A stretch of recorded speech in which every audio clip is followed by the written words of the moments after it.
하루 2100만 배럴. 전 세계 석유의 20%가 지나는 단 하나의 백길이 있습니다.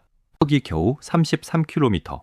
그 좁은 바다 하나가 막히면 전 세계 경제가 멈춥니다. 근데 지금 세계 최강의 해군을 가진 나라가 그 백길을 남에게 지키라고 요구하고 있습니다. 승자가 도움을 부걸하고 있습니다. 한국, 일본, 영국, 심지어 무역전쟁 중이던 중국까지. 트럼프는 이들에게 단도직입적으로 요구합니다. 지금 당장 호르무즈 해협으로 당신들의 군함을 보내십시오. 우리의 승리를 유지하기 위한 비용을 당신들이 분담해야 할 때입니다. 이상하지 않습니까? 전쟁에서 완벽하게 승리했고 상황을 장악했다면 왜 세계에서 가장 위험한 바닷길이자 지구의 목구멍이라 불리는 그 좁은 해협을 동맹국들에게 지키라고 떠넘기는 걸까요? 과연 미국은 정말로 이긴 걸까요? 아니면 감당할 수 없는 불을 지르고 나서 그 뒷감당을 남에게 맡긴 채 유유히 빠져나갈 준비를 하는 걸까요? 근데 여기서 질문 하나가 생깁니다. 미국은 세계 최강의 해군력을 가진 나라입니다. 항공모함 한 척만 떠도 웬만한 국가는 숨도 쉬지 못합니다. 그럼 미국이 왜 굳이 한국과 일본 같은 석유 수입국들에게 총대를 매라고 강요하는 걸까요? 많은 사람들은 동맹의 가치 때문이라고 생각합니다. 함께 평화를 지키려는 명분이라고 봅니다. 맞습니다. 표면적으로는 아름다운 국제협력처럼 보입니다. 하지만 그게 전부는 아닙니다. 냉혹한 국제정치의 세계에 공짜 점심은 절대 없습니다. 승리의 달콤한 정치적 이미지는 미국이 독점하고 막대한 유지 비용과 군사적 충돌의 위험은 전 세계로 쪼개서 나누겠다는 겁니다. 아주 치밀한 계산입니다. 호르무즈 해협은 전 세계 석유 물동량의 20%가 지나는 핵심 병목 지점입니다. 이곳이 하루만 막혀도 전 세계 경제는 마비됩니다. 미국은 지금 이 거대한 인질극의 판을 키우고 있습니다. 자신들이 인질범을 잡았다고 말하면서 정작 인질들을 지키는 경비 비용은 인질 가족들에게 내놓으라고 요구하는 격입니다. 이걸 이해하려면 시간을 수십 년 거슬러 올라가야 합니다. 1987년 5월 17일 페르시아만 한복판에서 불길이 치솟았습니다. 미국 해군 호위함 USS 스타코가 미사일 2발을 맞았습니다. 37명의 미군 수병이 그 자리에서 목숨을 잃었습니다. 바다는 기름과 피로 얼룩졌습니다. 이란, 이라크 전쟁이 한창이던 시절이었습니다. 두 나라는 8년째 전쟁 중이었고 서로의 돈줄을 끊기 위해 호르무즈를 지나는 민간 유조선을 무차별적으로 공격하고 있었습니다. 이른바 유조선 전쟁입니다. 쿠웨이트 유조선 한 척이 기뢰에 걸려 폭발했습니다.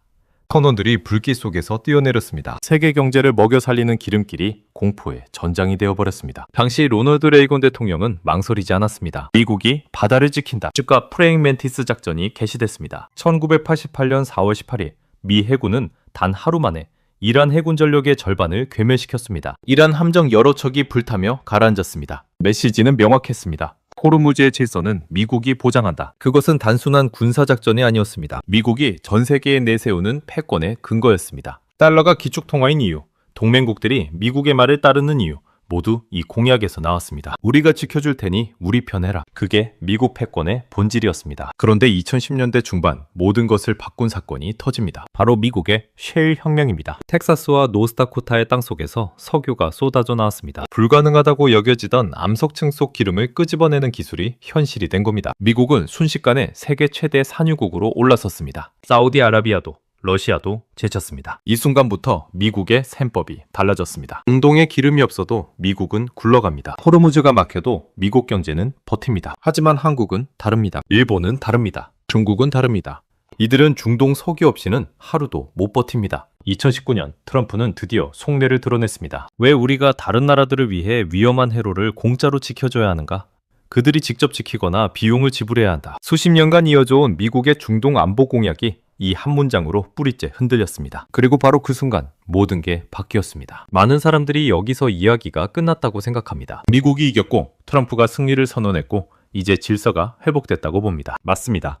뉴스만 보면 그렇게 보입니다. 하지만 진짜 이야기는 지금부터입니다. 여기서 소름 돋는 반전이 나옵니다. 트럼프가 외친 승리는 이란을 굴복시켰다는 뜻이 아닙니다. 그것은 미국이 중공이라는 거대한 늪에서 빠져나올 정치적 명분을 확보했다는 선언에 가깝습니다. 호르무즈 해협의 현실을 보십시오. 가장 좁은 곳의 폭이 겨우 33km입니다. 이란은 이 좁은 바다에 수천 개의 기뢰를 뿌릴 수 있습니다. 수백 대의 고속정으로 자살 공격을 감행할 수 있습니다. 최신 항공모함도 이 좁은 수로에서는 거대한 표적에 불과합니다. 이란은 비대칭 전쟁의 끝판왕입니다. 정면 대결이 아니라 벌떼처럼 달려드는 방식으로 싸웁니다. 미국은 이 사실을 누구보다 잘 압니다. 항로가 폐쇄되면 경제적 비용은 상상을 초월합니다. 미군 청년들의 관이 다시 고향으로 돌아옵니다. 그 정치적 후폭풍은 어떤 대통령도 감당하기 어렵습니다. 트럼프는 냉정하게 계산기를 두드렸습니다. 내 표 바친 미국 노동자들의 세금을 왜 다른 나라의 기름길을 지키는 데 써야 하지?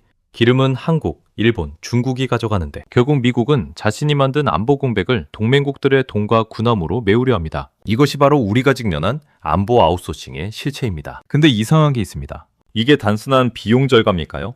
아니면 훨씬 더 정교한 무언가가 숨어 있는 걸까요? 자, 이제 핵심입니다. 이 세 가지를 알면 모든 게 설명됩니다. 첫째, 안보 비용 전가. 미국 우선주의의 최종 단계입니다. 과거의 미국은 세계 경찰을 자임했습니다. 스스로 비용을 지불하고 그 대가로 동맹국들의 충성을 샀습니다. 달러를 기축통화로 유지하고 자유무역 질서를 지키고 군사적 우산을 제공했습니다. 그게 미국 패권의 패키지 상품이었습니다. 하지만 트럼프의 미국은 다릅니다. 영향력은 그대로 유지하면서 비용만 남에게 떠넘깁니다. 한국과 일본의 파견을 요구한 것은 군함 몇 척 보내달라는 부탁이 아닙니다. 앞으로 미국이 주도하는 국제 질서에서 혜택을 보는 자가 반드시 피값을 내라는 새로운 규칙을 강요하는 전초전입니다. 이건 트럼프 개인의 변덕이 아닙니다. 공화당이든 민주당이든 미국 내에서는 이미 이 방향에 대한 초당적 공감대가 형성됐습니다. 오바마도 바이든도 결국 중동에서 발을 빼려 했습니다. 트럼프는 그냥 그걸 더 노골적으로 실행하고 있을 뿐입니다. 지난 70년간 이어져온 무상안보 시대가 공식적으로 종말을 고하고 있습니다. 둘째, 중국을 향한 정교한 덫입니다. 호르무즈를 통과하는 석유의 최대 수입국은 미국이 아닙니다. 바로 중국입니다. 전체 수입 석유의 40% 이상이 이 해협을 통과합니다. 중국 경제의 심장부로 연결되는 생명선입니다. 트럼프의 요구는 중국에게 이렇게 들립니다. 너희가 쓸 기름이니 너희 해군이 직접 와서 지켜라. 만약 중국 해군이 이에 응해 중동으로 쏟아져 나온다면 어떻게 될까요? 중국의 해군 전력은 분산됩니다. 남중국해와 대만 해협에서의 압박이 줄어듭니다. 더 중요한 건 중동의 복잡한 종교정치적 갈등에 중국이 휘말리게 됩니다. 수니파와 시아파, 아랍과 페르시아, 수백 년대 원한이 얽힌 이 지역에서 중국은 결코 환영받지 못합니다. 반대로 중국이 거부하면 어떻게 될까요? 미국은 이렇게 말합니다. 봐라, 중국은 국제질서에 무임승차만 한다. 국제사회에서 중국의 이미지는 추락합니다. 어느 쪽이든 미국에게 유리한 게임입니다. 미국은 가만히 앉아서 중국이 중동의 늪에 빠지는 걸 구경하거나 중국의 외교적 고립을 즐기면 됩니다. 셋째, 이란을 상대로 한 다국적 포위망 형성입니다. 미국 혼자 이란을 압박하면 비판이 쏟아집니다. 제국주의의 침략이라는 프레임에 갇힙니다. 중동 전역에서 반미 감정이 폭발합니다. 미국이 가장 피하고 싶은 그림입니다. 하지만 계산이 달라집니다. 한국, 일본, 영국, 프랑스의 군함들이 호르무즈에 모여 있으면 이야기가 완전히 바뀝니다. 이란은 미국 한 나라가 아니라 전 세계를 상대로 싸워야 한다는 거대한 심리적 부담을 안게 됩니다. 군사적 도발의 명분도 흐릿해집니다. 설령 충돌이 벌어지더라도 그건 미국 대 이란이 아니라 국제사회 대 이란이 됩니다. 미국은 뒤로 한 발짝 빠집니다. 지시만 내리고 실질적인 대치 상황은 동맹국들이 감당하게 만듭니다. 처말은 동맹국들이 맡고 영광은 미국이 챙기는 구조입니다. 이것이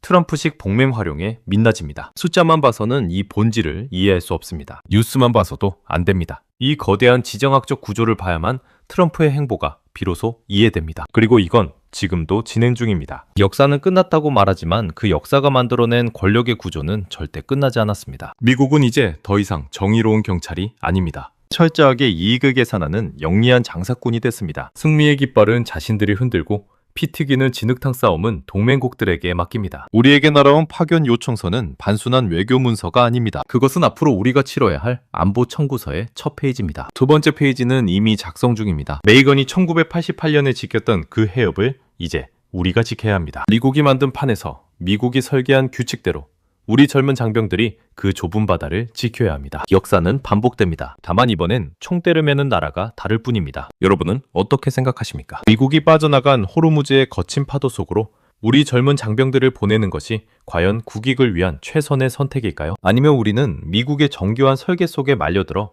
남의 전쟁을 대신 치러주는 대리인이 되고 있는 걸까요? 놓치기 아쉬운 다음 이야기가 궁금하다면 구독과 알림 설정, 당신의 선택을 기다립니다.